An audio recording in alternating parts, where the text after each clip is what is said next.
Сәлем достар, менің атым Асель, және бұл сабақта біз сіздермен conditionals тақырыбын өтетін боламыз.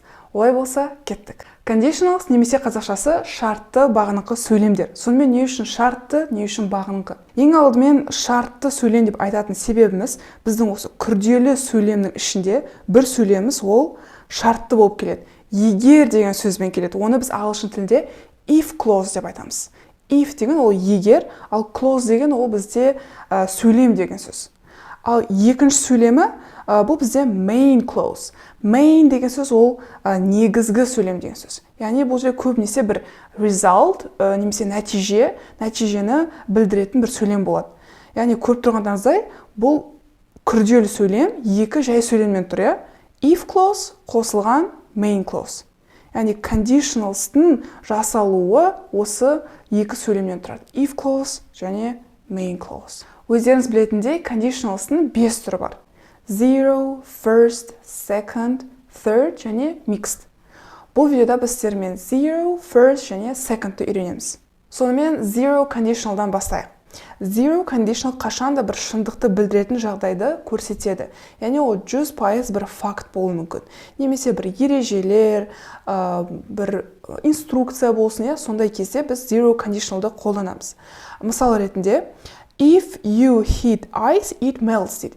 Яғни if you heat ice, егер мұзды қыздырсаңыз, it melts, ол ериді. Бұл факт қой, дұрыс қой. Яғни осындай кезде оның жазылу түрі, структурасы грамматика бойынша if қосылған present simple, ол бізде жаңағы if clause, және екіншісі ол бізде негізгі сөйлем, ол жай ғана present simple мен жасалады. Бұл сөйлемде you heat деген ол present simple да тұр. Және it melts деген де present simple да тұр. Көріп тұрғандарыңыздай, zero conditionalда міндетті түрде осы шақты қолдануымыз керек. Кейбір кезде болуы мүмкін present continuous деген секілді. Ең бастысы бұл осы шақта тұру керек. Осы видео сабақтың соңында тағы да мысалдарды көріп талдаймыз. Келесі шартты сөйлемдер ол first conditional және second conditional. Енді осы екі шартты сөйлемді салыстырайық.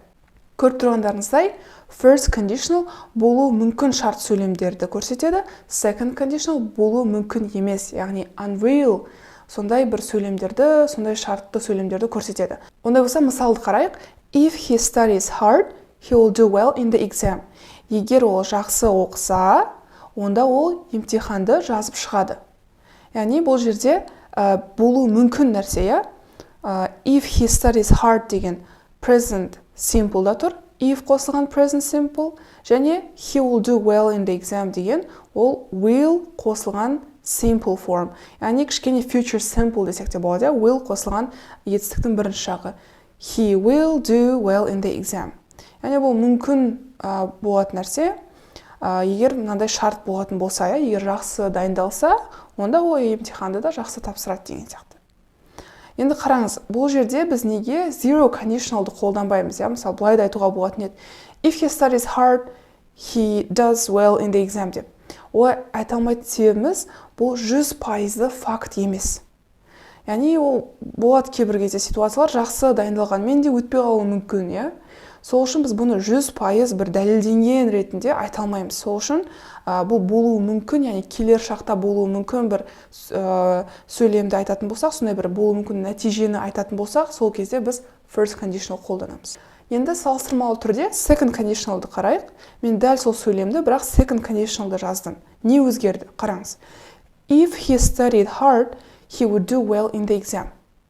Бұл жерде болуы мүмкін емес шартты сөйлем. Яғни ол емтихан тапсырып қойды, дайындалмай жүрді, сонымен 2 алды.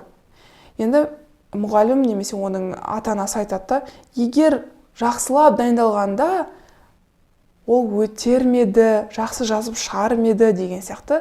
Ол әрине болған нәрсеге кішкене бір өкініш деуге де болады. Сондай кезде біз second conditional қолданып тұрмыз, яғни болуы мүмкін емес бір шартты сөйлемде. Және көріп тұрғандарыңыздай структурасы, яғни жазылымы бойынша if қосылған past simple және негізгі сөйлемде would қосылған infinitive. Infinitive деген сөз бізде бірінші етістік V1, verb 1. Сонда if he studied hard, бұл жерде he studied деген өткен шақта тұр. He would do деген бұл would қосылған infinitive. Ал енді тағы мысалдарды қарап шығайық, талдайық бірге. If you press the button, the television turns on. Егер мына кнопканы, мына түймешікті бассаң, теледидар қосылады деп тұр. Яғни бұл бізде қалай ойлайсыздар? Қандай conditional? Әрине zero conditional.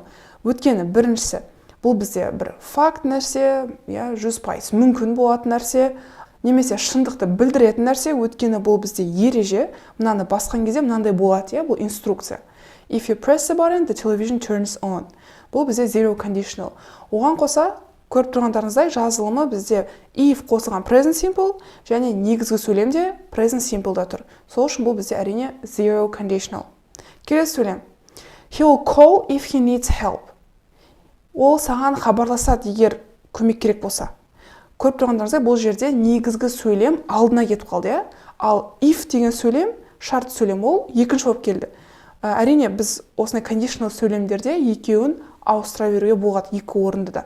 Мысалы, тіпті бірінші сөйлемде де мен былай айта аламын. The television turns on if you press the button. Теледидар қосылады, егер сен мына кнопканы бассаң.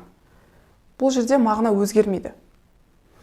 Сонымен екінші сөйлемді тағы қайталап шығайық. He will call if he needs help. Ол саған хабарласады, егер көмек керек болса дейді.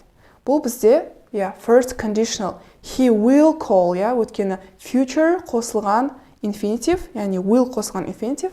Және if clause-да бізде шарт сөйлемде present simple да тұр. He needs. Үшінші сөйлем.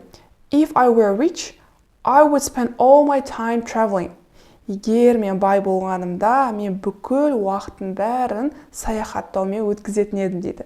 Яғни, бұл жерде көріп тұрғандарыңыздай, бұл біраз сондай мүмкін емес нәрсе, немесе енді өзімізге әрине олай шектеу қоймай қойық, бірақ қазіргі жағдайда мысалы айтып жатыр, егер мен қатты бай болғанымда, мен былай істейтін едім деп. Тағы бір көріп тұрғандарыңыздай, бұл жерде if I were деп тұр, айдан кейін were кеп тұр.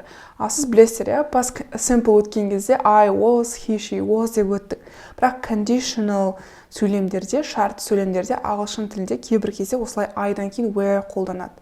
Was да қолдана береді әрине, бірақ мүмкін сіз тіпті андай көптеген өлеңдерде де естіген боларсыз. If I were деп айтып жатады. Яғни бұл біраз мүмкін емес нәрсе, сол үшін бұл жерде second conditional қолданып тұрмыз. Жаңағы шартты сөйлемде бізде if I were, яғни if қосылған past simple, ал негізгі сөйлемде I would spend деп тұр, яғни would қосылған infinitive немесе бірінші кетістік V1. Достар, сонымен біздің сабақ аяқталды. Сіздерге ұнады деген ойдамын. Міндетті түрде лайк басып, комментарийға жазып кетіңіздер. Келесі қандай сабақтар болсын. Менде планда Құдай қаласа English vocabulary деген рубриканы түсіру бар, яғни қызықты сөздерді бірге талқылаймыз деген ойдамын. Ой болса, көріскенше, bye!